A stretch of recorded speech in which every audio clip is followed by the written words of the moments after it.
Penguasa Kuil Surgawi. Bab 165. Malam semakin gelap, dan segera jam 11 malam, dan semua tamu di rumah keluarga Tang berangsur-angsur bubar. Semua orang di keluarga Tang, termasuk Tang Yan, banyak minum. Hari ini adalah hari paling membahagiakan mereka dalam 5 tahun terakhir. Mereka bahkan tidak bisa membayangkan masa depan keluarga Tang. Semua orang sangat senang.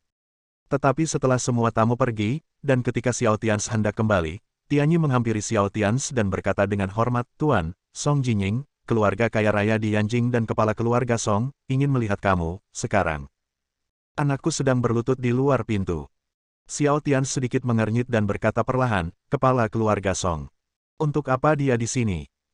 Pada saat ini, rasa dingin muncul di mata Tang Xia dan dia berkata kepada Xiao Tianzi, "Saudaraku, kepala keluarga Song pasti takut.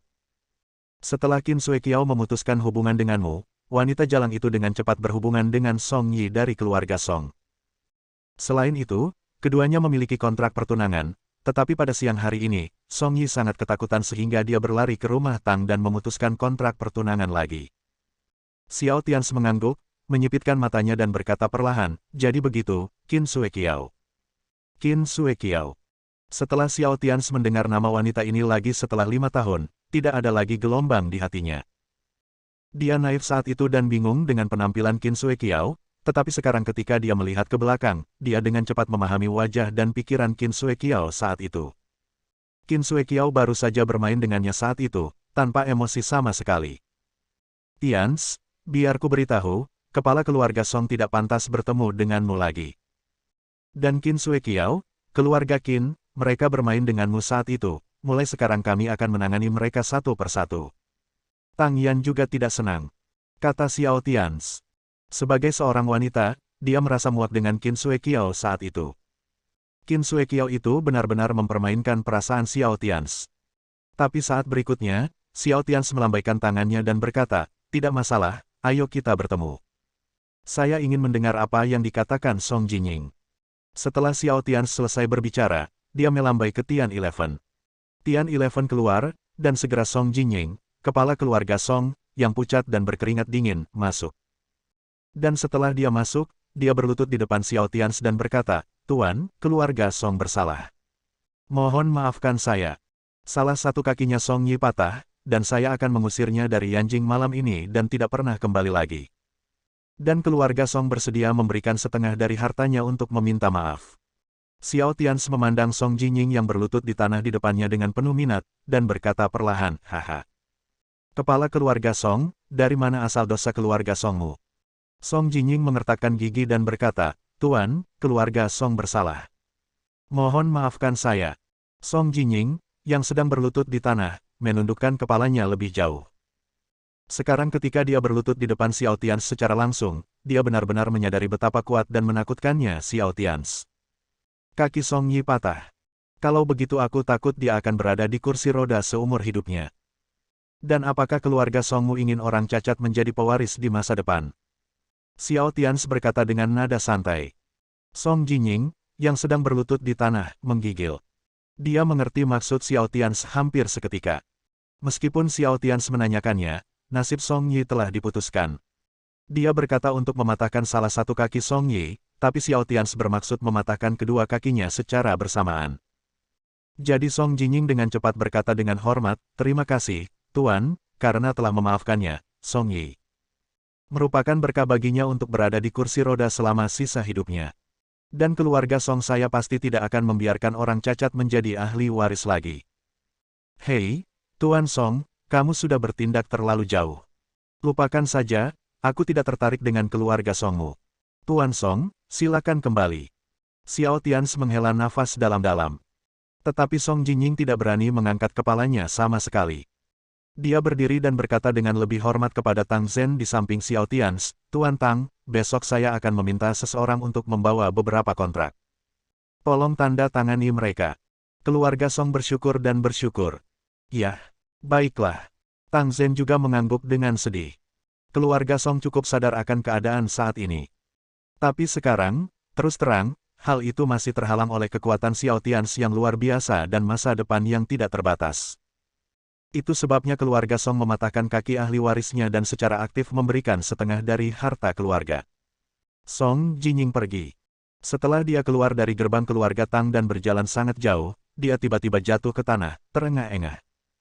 Benar saja, Xiao Tians masih peduli dengan apa yang terjadi saat itu. Untungnya, dia datang malam ini, jika tidak, keluarga Song akan benar-benar hancur. Qin Sui Qiao. Dasar jalang. Dasar jalang. Penghinaan keluarga Song hari ini akan terbayar ratusan kali lipat di masa depan. Song Jinying, yang jatuh ke tanah, sudah membunuh Qin Sui Qiao saat ini. Dia sedang menunggu sikap Xiao Tians terhadap Qin Sui Qiao. Begitu Xiao Tians tidak lagi peduli pada Qin Sui Qiao, keluarga Song pasti akan membuat Qin Sui Qiao terlihat baik. Saat ini, Xiao Tians agak diam di kompleks keluarga Tang. Qin Sui Qiao, wanita yang paling dia cintai 5 tahun lalu, wanita yang menipunya, memiliki sedikit kebencian di hatinya. Tians. Tang Yan melihat ada yang tidak beres dengan sikap Xiao Tians, jadi dia mengulurkan tangan dan meraih lengan Xiao Tians. Dia menatapnya dengan sedikit khawatir dan berkata, Tians, ini sudah berakhir. Dialah yang menyerah padamu, Qin Sui Qiao. Kehilangannya, dia mungkin merasa menyesal sekarang. Baiklah, Bibi, kamu tidak perlu mengkhawatirkanku. Aku baik-baik saja. Aku akan keluar jalan-jalan. Xiao Tians menarik napas dalam-dalam. Alasan mengapa dia tidak ingin kembali ke Yanjing sebelumnya adalah karena Qin Sui Qiao. Kali ini, dia tidak ingin melihat Qin Sui Qiao lagi, tetapi Song Jinying datang dan menceritakan apa yang terjadi sebelumnya. Xiao Tians berjalan keluar pintu. Setelah Tian 11 dan Tian 12 saling memandang, mereka berdua diam-diam mengikuti Xiao Tians di kejauhan. Mereka merasa ada yang salah dengan ekspresi Xiao Tians. Tepat ketika Xiao Tians baru saja keluar dari gerbang keluarga Tang, dia melihat Qin Sui Qiao mengenakan gaun putih tertinggal di kejauhan di depan pintu keluarga Tang. Saat berikutnya Qin Sui Qiao melihat Xiao Tians, dan Xiao Tians juga melihatnya. Xiao Tians mengerutkan kening, berbalik dan ingin pergi. Tapi Qin Sui Qiao dengan cepat berlari ke belakang Xiao Tians dan berteriak pada Xiao Tians dengan air mata berlinang, hanya. Xiao Tians berhenti, dan emosi yang kompleks tiba-tiba muncul di hatinya. Saat berikutnya dia berbalik dan menatap Qin Sui Qiao dengan dingin. Melihat wanita yang dia sukai selama bertahun-tahun, dia berkata tanpa emosi, nama saya Xiao Tians sekarang. Nona Qin, apakah Anda ada hubungannya dengan saya? Qin Sui Qiao melangkah maju dan melemparkan dirinya ke pelukan Xiao Tians. Air matanya jatuh dan dia menangis kepada Xiao Tians, Tians, maafkan aku salah. Maafkan aku. Bisakah kamu memaafkanku? Oke. Tubuh Xiao Tians bergetar, dan saat berikutnya tubuh Qin Sui Qiao pingsan. Xiao Tians mengerutkan kening dan melihat ke arah Qin Sui Qiao yang jatuh ke tanah, menarik napas dalam-dalam dan berkata, Qin Sui Qiao, kamu tidak memiliki perasaan terhadapku, bukan? Dan sekarang aku sudah punya istri, kamu tidak boleh datang kepadaku. Qin Sui Qiao menitikkan air mata lagi, maaf. Maafkan aku. Maafkan aku. Qin Sui Qiao terus menggumamkan permintaan maaf. Xiao Tians menggelengkan kepalanya dengan acuh tak acuh. Apa yang harus aku katakan tentang wanita ini? Saat berikutnya dia berjongkok di depan Qin Sui Qiao dan berkata, Qin Sui Qiao, saya tulus kepada Anda 5 tahun yang lalu, tahukah Anda? Qin Sui Qiao tercengang. Dia sudah mengerti arti kata-kata Xiao Tians, tapi setelah mengerti, ada lebih banyak air mata di wajahnya.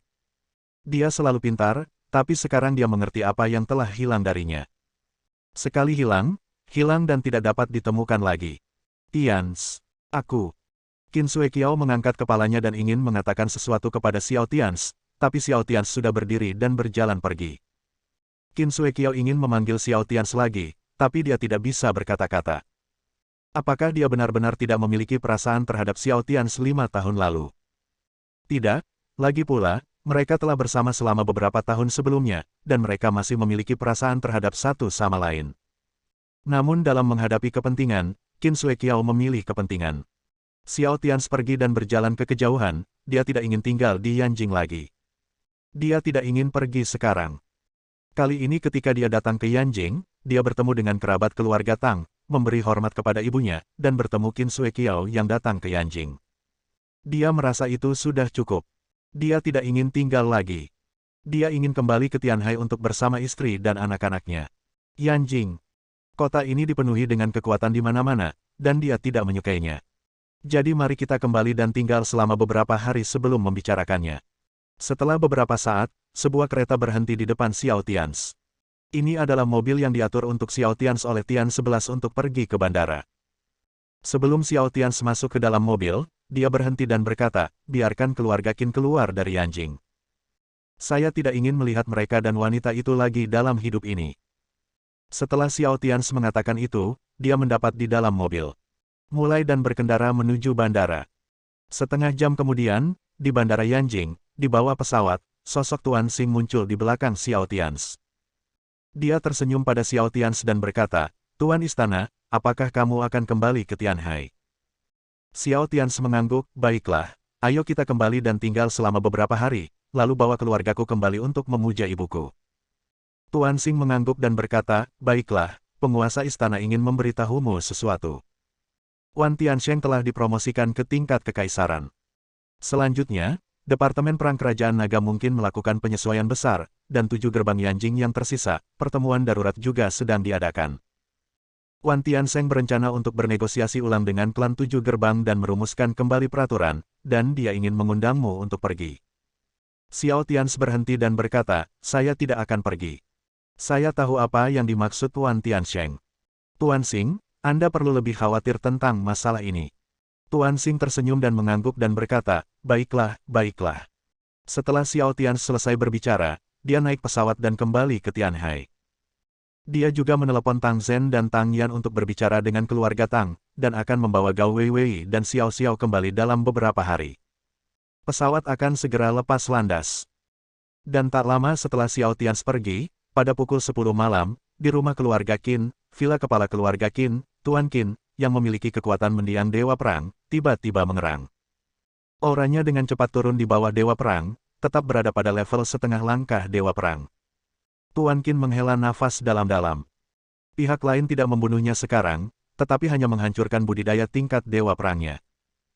10 menit kemudian, Tuan Qin yang lesu mengadakan pertemuan keluarga dan pindah dari Yanjing semalaman karena beberapa orang tidak ingin keluarga Qin tinggal di sini lebih lama lagi. Tuan Qin sepertinya telah berumur 10 tahun dalam sekejap. Keluarga Qin harus pindah dari Yanjing. Adapun Qin Sui Qiao, temukan dia dan bawa dia pergi. Tuan Qin memberi perintah. Adapun Qin Sui Qiao, dia tidak menginginkan hukuman lagi, dia juga tidak ingin melihat cucunya yang licik lagi. Dia akan hidup dalam kesakitan selama sisa hidupnya, karena Qin Sui Qiao dan keluarga Qin, selama Xiao Tians masih hidup dalam kehidupan ini, mereka tidak akan memiliki masa depan dan hanya akan terus kalah. Pada pukul 2 pagi, Xiao Tians mengendarai mobilnya ke bawah di kota Tianhai. Melihat ke rumah di lantai atas yang lampunya telah dimatikan, dia mematikan lampu mobil dan hendak menyalakan rokok. Dia tiba-tiba melihat Gao Weiwei, mengenakan rok hitam panjang dan jas, berdiri tidak jauh di depan mobil. Xiao Tians segera keluar dari mobil, memandang Gao Weiwei dengan heran dan berkata, mengapa kamu belum tidur? Gao Weiwei tersenyum dan berkata, menunggumu, aku tertidur sebelumnya, tapi aku merasa kamu akan kembali malam ini, jadi aku bangun lagi dan turun untuk menunggumu. Lihat, kamu memang kembali. Di bawah jauhnya malam, cahaya bulan yang lembut menyinari Gao Weiwei. Gao Wei tersenyum pada Xiao Tians. Pada saat ini, dia benar-benar tampak seperti istri yang sempurna, menunggu kembalinya suaminya yang absen. Xiao Tians memandang Gao Weiwei dan tersenyum. Inilah orang yang paling harus dia lindungi dalam hidupnya, wanita yang harus dia cintai dengan seluruh kekuatannya. Bab 166. Sekitar pukul 2 malam, Xiao Tians dan Gao Weiwei berada di dalam kamar. Gao Weiwei mengira Xiao Tians akan mengganggunya lagi, tetapi Xiao Tians hanya menahannya tanpa bergerak dan menatapnya dengan penuh kasih sayang. Suamiku, ada apa denganmu? Kenapa kamu selalu menatapku seperti ini? Gao Weiwei bertanya pada Xiao Tians dengan bingung. Xiao Tians tersenyum dan berkata, tidak apa-apa, aku hanya ingin melihatmu diam-diam seperti ini, melihat istriku yang bodoh ini, Weiwei, terima kasih. Terima kasih telah menikahiku dalam hidup ini, aku bisa bertemu denganmu, ini aku kebahagiaan. Xiao Tians mengatakannya dengan sangat serius. Gao Weiwei lah yang mengucapkan terima kasih kepada Xiao Tians di masa lalu. Dan malam ini Xiao Tians mengucapkan terima kasih kepada Gao Vivi. Ya, bukankah dia beruntung bisa bertemu Gao Wei? Kalau begitu, apakah kamu yakin tidak ingin melakukan sesuatu malam ini? Apakah kamu akan mengemudi? kata Gao Weiwei dengan wajah yang sangat memerah.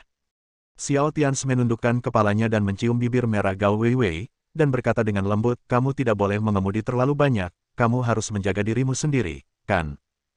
Istriku, tidurlah, aku hanya ingin memelukmu dengan tenang. Xiao Tians memeluk Gao Weiwei. Setelah mengatakan itu, dia menutup matanya. Aku benci itu, maka kamu harus lebih berhati-hati di masa depan. Gao Weiwei bergerak malu-malu dalam pelukan Xiao Tians dan menemukan posisi yang sangat nyaman, detak jantungnya sangat cepat. Bukankah pria ini malam ini? Dia menindasnya, tapi dia merasakan rasa kehilangan di hatinya. Hei, Gao Weiwei, apa yang kamu pikirkan? Kamu seorang wanita. Nona, kapan kamu menjadi begitu mesum? Nah, apakah dia menunggumu mengambil inisiatif? Apakah dia menunggumu mengambil inisiatif? Gao Wei berpikir dalam benaknya. Saat dia berpikir dengan liar, wajahnya semakin memerah. Tetapi ketika dia memutuskan untuk mengambil inisiatif sekali saja, dia menemukan bahwa pria di sebelahnya benar-benar tertidur. Dia tertidur sangat cepat. Untuk sesaat, Gao Weiwei tertegun. Ya, Xiao Tians pergi ke Yanjing pagi-pagi sekali, tapi kembali larut malam. Saat berikutnya, Gao Weiwei tersenyum, berinisiatif memeluk Xiao Tians, memeluknya, menggunakan tubuhnya untuk menghangatkannya guna menghilangkan rasa lelahnya, lalu mengulurkan tangan untuk memijat pelipisnya. Suamiku, aku mencintaimu. Gao Weiwei menepuk wajah Xiao Tians dengan penuh kasih sayang, dan Xiao Tians, yang tertidur dalam pelukannya, tidur begitu nyenyak dan santai. Keesokan paginya, ketika Xiao Tians bangun, waktu sudah menunjukkan jam 9 pagi. Xiao Tians melihat waktu di ponselnya dan tertegun sejenak. Berapa lama, berapa tahun, dia tidak pernah tidur nyenyak. Rasanya semua rasa lelah di tubuh dan hatiku telah hilang. Gao Weiwei sudah bekerja di Junlin Group, dan Xiao Xiao dikirim ke taman kanak-kanak oleh Chen Shuzhen. Xiao Tians pergi ke ruang tamu untuk sarapan, lalu kembali ke kamar tidur. Tepat ketika Xiao Tians mengganti pakaiannya dan hendak pergi ke Junlin untuk mencari Gao Weiwei, Wan Tiansheng tiba-tiba memanggilnya. Xiao Tians berpikir sejenak dan mengangkatnya, dan segera proyeksi Wan Tiansheng muncul di dinding. Setelah video tersambung, Wan Tiansheng berkata kepada Xiao Tians dengan wajah serius, Tuan Istana Xiao, dalam beberapa hari ke depan, kami harus bernegosiasi dengan 7 gerbang kerajaan naga yang tersisa. Kami membutuhkan bantuan Anda. Xiao Tians tersenyum dan berkata, baiklah, Ketua Wan, Anda tidak perlu memberitahu saya lagi. Saya sudah memberitahu Tuan Xing kemarin. Dia akan bekerja sama sepenuhnya dengan Anda. Wan Tiansheng mengangguk penuh rasa terima kasih dan terdiam. Setelah terdiam beberapa saat, dia berkata dengan serius kepada Xiao Tians, Tuan Istana Xiao, ada hal lain yang ingin kuberitahukan padamu. Oh, ada apa? Apakah kamu pantas bersikap begitu serius? Xiao Tians mengangkat alisnya dan berkata kepada Wan Tiansheng. Wan Tiansheng menarik napas dalam-dalam, raut wajahnya menjadi lebih serius, dan berkata, Tuan Istana Xiao, mulai hari ini, saya akan mengambil alih Departemen Perang Kerajaan Naga dan menjadi Komandan Naga yang baru. Naga dari Kerajaan Naga. Dan Marsekal Penatua Long Zhanguo, dia akan memasuki Paviliun Penatua. Xiao Tians sedikit terkejut, memandang Wan Tiansheng dengan serius dan bertanya, apakah kamu sudah menembus level Kaisar? Wan Tiansheng mengangguk dan berkata, ya, tidak perlu menyembunyikannya lagi. Perjalananmu ke Yanjing kemarin banyak membantu kami. 2 dari 9 gerbang kerajaan naga dihilangkan dalam 1 hari. Sekarang kerajaan naga kekuatan dari Departemen Perang telah sepenuhnya melampaui mereka, tidak perlu menanggungnya lagi. Xiao Tians mengangguk dan berkata sambil tersenyum, nah, apa yang ingin dilakukan Kepala Wan selanjutnya?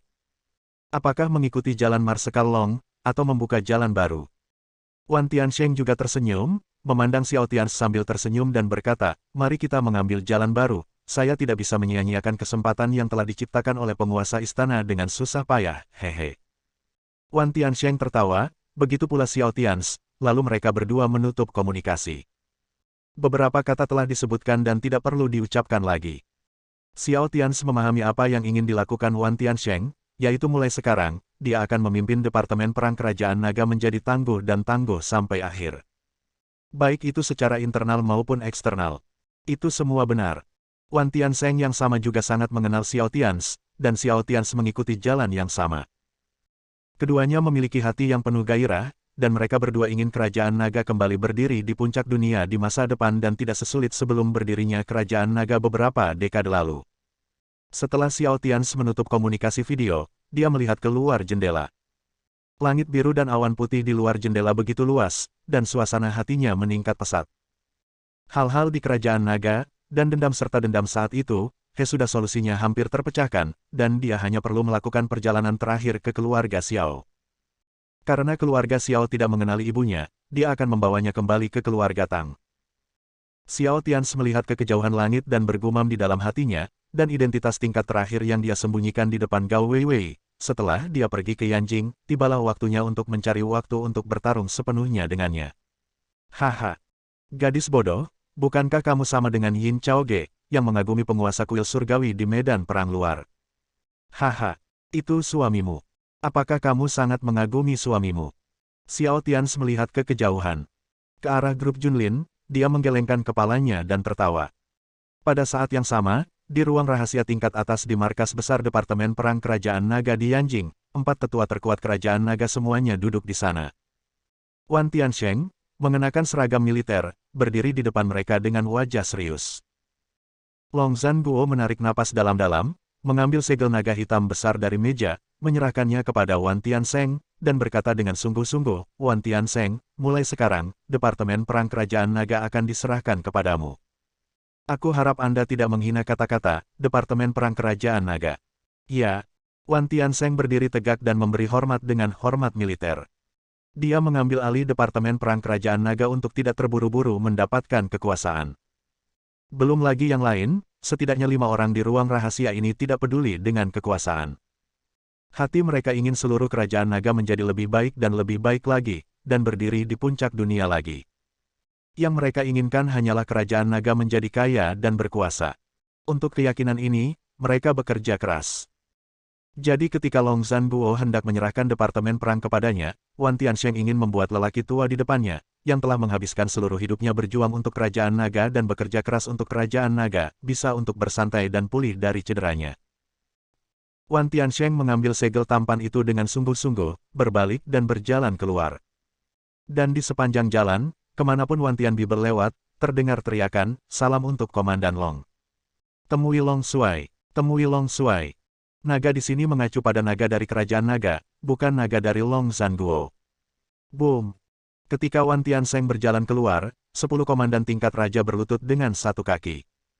Di antara mereka ada beberapa komandan yang sengaja disembunyikan Wan Tiansheng untuk mencegah mereka menerobos. Dan ketika Wan Tiansheng memutuskan untuk menerobos ke tingkat kaisar, orang-orang ini juga melepaskan penindasan dalam semalam. Jadi pada saat ini, Departemen Perang Kerajaan Naga, markas besarnya memiliki 10 raja teratas. Boom! Ada lebih dari 100 dewa perang Kerajaan Naga di luar, berlutut dengan satu kaki. Boom! Lebih jauh lagi, pejabat eksekutif pasukan elit Departemen Perang Kerajaan Naga, dengan setengah kekuatan dewa perang, berlutut dengan satu kaki. Ini adalah kekuatan yang ditunjukkan oleh Departemen Perang Kerajaan Naga di depan orang luar. Sekarang Wan Tiansheng adalah seorang kaisar, dengan 10 raja di bawah komandonya, dan lebih dari 100 prajurit tingkat dewa perang, belum lagi ada beberapa yang tersembunyi di dalam kerajaan naga. Kaisar kekuatan super. Misalnya, Direktur Jenderal Departemen Patroli Langit juga berpangkat kekaisaran, Direktur Jenderal Departemen Hukum Pidana juga berpangkat kekaisaran, dan Kepala Sekretaris Administrasi juga berpangkat kekaisaran. Contoh lainnya adalah 4 tetua kerajaan naga yang masih berada di ruang rahasia markas perang. Ini adalah fondasi kerajaan naga saat ini. Kerajaan naga pada awalnya tidak lemah, tetapi wilayahnya terlalu besar, ada terlalu banyak tempat untuk diduduki, dan ada banyak kekuatan musuh internal dan eksternal yang perlu dilawan. Berjuang. Oleh karena itu, tidak pernah ada cukup orang kuat di kerajaan naga. Terlebih lagi, orang-orang kuat dari banyak tempat tidak bisa ditarik keluar sama sekali. Begitu mereka ditarik keluar dan dikirim ke medan perang di luar wilayah, itu akan menjadi masalah besar. Pada saat ini, Wan Tiansheng sedang bertemu dengan tentara Departemen Perang Kerajaan Naga di luar, dan di dalam Departemen Perang terdapat ruang rahasia tingkat tertinggi. Tetua ketiga tersenyum dan berkata kepada Long Zhanguo, "Keempat, kamu baik-baik saja sekarang. Beban di tubuhmu akhirnya terangkat. Sekarang kamu bisa bersantai dan memulihkan diri. Jika kamu merawat luka tersembunyi di tubuhmu dengan baik, kamu bisa selangkah lebih dekat." Tetua kedua, seorang lelaki tua dengan wajah yang sangat baik, juga tersenyum dan mengangguk dan berkata kepada negara-negara berperang panjang, "Ya, saudara keempat, jika Departemen Perang tidak menyeretmu selama bertahun-tahun ini, kamu pasti bisa mendapatkan lebih dekat. Selebihnya, karena setelah kamu menyerahkannya, jangan pikirkan lagi dan serahkan pada orang-orang yang datang setelahmu. Bagaimanapun juga, kita semua sudah tua." Long Zhanguo menggelengkan kepalanya dan tersenyum dengan corak yang dalam di matanya. Dia merasa lega sekaligus khawatir, lalu berkata, "Baiklah, serahkan pada orang-orang yang datang setelah kita. Kita semua memang sudah tua. Saya harap Tiansheng bisa melakukannya, tapi perlawanannya sebenarnya tidak terlalu kecil." Meskipun 2 dari 9 gerbang di wilayah itu dihancurkan oleh anak itu, masih ada 7 sisa 7 gerbang, setengahnya. Ada juga beberapa di level Kaisar dan di tahap akhir level Peak Heavenly King, dan kekuatan tempur kelas atas mereka lebih besar daripada Departemen Perang Kerajaan Naga. Tetua Agung yang terdiam saat ini melambaikan tangannya dan berkata sambil tersenyum, "Haha, Long Zhanguo, jangan khawatir, Kerajaan Naga kita telah bertoleransi selama bertahun-tahun, dan bukannya tanpa tabungan secara diam-diam. Sekarang itu generasi muda tidak ingin lagi menanggungnya, Wan Tiansheng, dan anak itu, bahkan cucumu Long Ye, tidak ingin menanggungnya lagi. Ini adalah tren berkumpul raya dan hilangkan semua kabut di wilayah ini." "Hah? Penatua Agung, sudahkah Anda memutuskan? Apakah Anda benar-benar ingin melakukan itu?" Long Zhanguo terguncang dan memandang Penatua Agung dengan tidak percaya. Tetua Agung tersenyum dan mengangguk dan berkata, "Kalau tidak, apakah menurutmu kita masih bisa menahan diri dan menyelamatkan seperti yang kita lakukan sebelumnya? Pergi dan lihat medan perang di luar wilayah. Pasukan asing itu telah membentuk aliansi lagi. Menurutmu apakah mereka masih akan memberi kita uang? Apakah kita punya kesempatan? Tidak realistis untuk bertahan dan berkembang sampai kita mencapai puncak. Cepat atau lambat, kita harus bertarung medan perang asing akan dibuka kembali sepenuhnya. Pada saat itu, kerajaan naga kita akan menjadi musuh publik, itu juga sangat mungkin, ya." Boom! Pada saat ini, momentum Long Zhanguo melonjak ke langit. Dia berkata dengan suara dingin, "Jika bajingan dari negeri asing itu berani menyerang kerajaan naga kita, aku pasti akan bergegas ke dunia luar lagi dengan pedang di tangan." Tetua Agung tersenyum dan berkata, "Ya, ada kemungkinan, dan saya merasa perang habis-habisan lainnya di medan perang di luar wilayah tidak jauh, tidak jauh." Mata Tetua Agung itu sangat dalam, dan ada sedikit kekhawatiran di matanya, tetapi ada juga sentuhan tekad di matanya. Kemudian dia berhenti sejenak dan melihat ke Long Zhanguo dan berkata, "Long Zhanguo, Anda akan memasuki kolam naga sore ini. Kolam naga telah terakumulasi selama 10 tahun dan belum dibuka selama 10 tahun. Jika Anda masuk, Anda dapat pulih dari cederamu secepat mungkin, dan kamu dapat pulih kembali. Buat terobosan, dan bawa Tiansheng masuk. Dia telah ditekan selama bertahun-tahun dan belum menembus. Levelnya telah tercapai. Biarkan dia masuk. Kamu dapat meningkatkannya ke level apapun yang Anda bisa. Tentu saja, Anda harus menjadi pemimpinnya." Setelah tetua pertama selesai berbicara, tetua kedua dan tetua ketiga juga mengangguk setuju. Tapi ekspresi negara-negara berperang panjang tiba-tiba berubah, dan dia segera berdiri dan berkata, "Tidak. Tetua Agung, tidak. Saya sudah tua dan tidak bisa menyia-nyiakan kesempatan ini. Jangan berikan kepada saya lagi. Kolam naga dibuka setiap 10 tahun untuk membawa lebih banyak orang ke kerajaan naga. Jika kamu ingin menjadi orang kuat pada level itu, kamu tidak boleh menyia-nyiakan kesempatan ini untukku." Tetua Agung tersenyum dan berkata, "Haha, Zhanguo, apakah bakatmu sangat lemah? Jika kamu tidak diseret oleh Departemen Perang Kerajaan Naga tahun ini, bukankah kamu benar-benar memiliki kesempatan untuk memasuki level itu? Jadi masuklah, dan kamu bisa berusaha untuk mencapai level itu. Buatlah terobosan dalam waktu singkat." Long Zhanguo terdiam ketika mendengar ini. Setelah terdiam lama, dia masih menggelengkan kepalanya dalam-dalam. "Tidak, saya masih menolak. Tetua Agung, jika kuota ini untuk saya, tolong, saya. Bisakah kamu mentransfernya ke orang lain?" Keempat, Zhanguo. Setelah Long Zhanguo selesai berbicara, tetua kedua dan tetua ketiga langsung terkejut. Tapi sekarang Long Zhanguo menyerah. Tapi tetua agung masih tersenyum, jenis senyuman yang memahami segalanya. Dia tersenyum dan bertanya pada Long Zhanguo, "Haha, Zhanguo, apakah kamu ingin menyerahkan tempatmu kepada anak itu? Kami penguasa kuil surgawi." "Haha. Long Zhanguo terkejut, melirik ke arah Penatua Agung hampir tanpa sadar, dan kemudian mengangguk, ya, ya. Penatua Agung, percayalah, anak itu memiliki kecintaan yang besar pada kerajaan naga. Dia tidak akan pernah mengetahuinya di kehidupan ini. Dia gagal di kerajaan naga. Meskipun dia tidak bergabung dengan Departemen Perang Kerajaan Naga, hatinya ada di sana. Dan dalam 5 tahun terakhir, apakah anak itu berada di luar wilayah atau di dalam negeri, dia telah melakukan terlalu banyak hal-hal untuk Kerajaan Naga.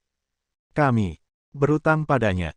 Setelah Long Zhanguo selesai berbicara, tetua kedua terdiam, dan tetua ketiga juga terdiam. Sebelumnya, mereka mengira Long Zhanguo akan memberikan kesempatan ini kepada cucunya Long Ye. Namun ternyata tidak.